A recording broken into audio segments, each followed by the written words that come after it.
ಕನ್ನಡ ಕಿರುತೆರೆಯ ಮುದ್ದಿನ ಜೋಡಿಯಾದ ಹಾಗೂ ಇತ್ತೀಚೆಗೆ ತಂದೆ ತಾಯಿಯಾಗಿರುವ ಸಂಭ್ರಮದಲ್ಲಿರುವ ಕವಿತಾ ಗೌಡ ಮತ್ತು ಚಂದನ್ ಕುಮಾರ್ ತಮ್ಮ ಮುದ್ದು ಮಗನ ಜೊತೆ ಮತ್ತೊಂದು ಫೋಟೋ ಶೂಟ್ ಮಾಡಿಸಿದ್ದಾರೆ.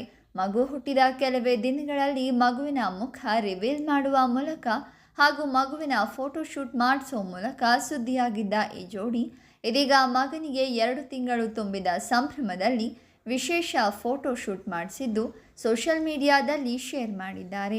ಕೆಲ ದಿನಗಳ ಹಿಂದೆ ಕವಿತಾ ಗೌಡ ಮಗನನ್ನ ಕೈಯಲ್ಲಿ ಹಿಡಿದು ಮುಖದ ಹತ್ತಿರ ಮಗುವಿನ ಮುಖವನ್ನಿಟ್ಟಿರುವ ಮುದ್ದಾದ ಫೋಟೋವೊಂದನ್ನು ಹಂಚಿಕೊಂಡು ಮಗನಿಗೆ happy 2nd month my little sunshine ಅಂತ ಪೋಸ್ಟ್ ಹಾಕಿದ್ರು. ಫೋಟೋ ಶೂಟ್ ಮಾಡಿಸಿದ್ದು ಮಗು ಹುಟ್ಟಿದ ಕೆಲವೇ ದಿನಗಳಲ್ಲಂತೆ. ಅಷ್ಟೇ ಅಲ್ಲ, ಕವಿತಾ ಫೋಟೋ ಜೊತೆಗೆ ನಾನು ನಿನ್ನನ್ನು ತಬ್ಬಿಕೊಂಡಾಗ ನಿನಗಿಂತ ಜಾಸ್ತಿ ನನಗೆ ಅಪ್ಪುಗೆ ಹೆಚ್ಚು ಬೇಕು ಅಂತ ನಾನು ಅರಿತುಕೊಂಡಿದ್ದೇನೆ. ಶುದ್ಧ ಪ್ರೀತಿಯು ತುಂಬಾ ಸಿಹಿಯಾಗಿರುತ್ತೆ ಅಂತ ಬರೆದುಕೊಂಡಿದ್ದಾರೆ. ಇದೀಗ ಮತ್ತೆ ತನ್ನ ಗಂಡ ಚಂದನ್ ಹಾಗೂ ಮಗುವಿನ ಜೊತೆಗಿನ ಮುದ್ದಾದ ಫೋಟೋ ಶೂಟ್ಗಳ ಒಂದಷ್ಟು ಫೋಟೋಗಳನ್ನು ಜೊತೆಯಾಗಿಸಿ ವಿಡಿಯೋ ಮಾಡಿ ಸೋಷಿಯಲ್ ಮೀಡಿಯಾದಲ್ಲಿ ಶೇರ್ ಮಾಡಿರುವ ಕವಿತಾ ಗೌಡ ನನ್ನ ಅತಿ ದೊಡ್ಡ ಅಡ್ವೆಂಚರ್ ಅಂತ ಬರೆದುಕೊಂಡಿದ್ದಾರೆ.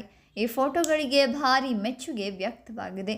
ಮುದ್ದಾದ ಫ್ಯಾಮಿಲಿ ಫೋಟೋ ಮತ್ತು ಮಗು ತುಂಬಾ ಮುದ್ದಾಗಿದೆ. ನಿಮ್ಮ ಸಂಸಾರ ಯಾವಾಗಲೂ ಖುಷಿಯಾಗಿರಲಿ ಎಂತೆಲ್ಲ ಅಭಿಮಾನಿಗಳು ಹಾರೈಸಿದ್ದಾರೆ. ಇದಕ್ಕೆ ಚಂದನ್ ಕುಮಾರ್ ಇದು ಮಗುವಿಗೆ ಕೇವಲ 1 ವಾರ ಆಗಿರುವಾಗ ತೆಗೆಸಿದಂತಹ ಫೋಟೋ ಅಂತ ಹೇಳಿದ್ದಾರೆ.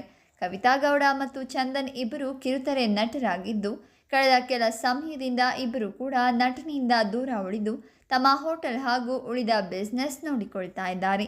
ಈ ಜೋಡಿ ಸೆಪ್ಟೆಂಬರ್ ತಿಂಗಳಲ್ಲಿ ಈ ಜೋಡಿಗೆ ಮಗು ಜನಿಸಿತ್ತು. ಸದ್ಯ ಈ ಜೋಡಿ ಅಪ್ಪ ಅಮ್ಮನ ಜವಾಬ್ದಾರಿಯನ್ನು ಅದ್ಭುತವಾಗಿ ನಿಭಾಯಿಸ್ತಾ ಇದ್ದಾರೆ.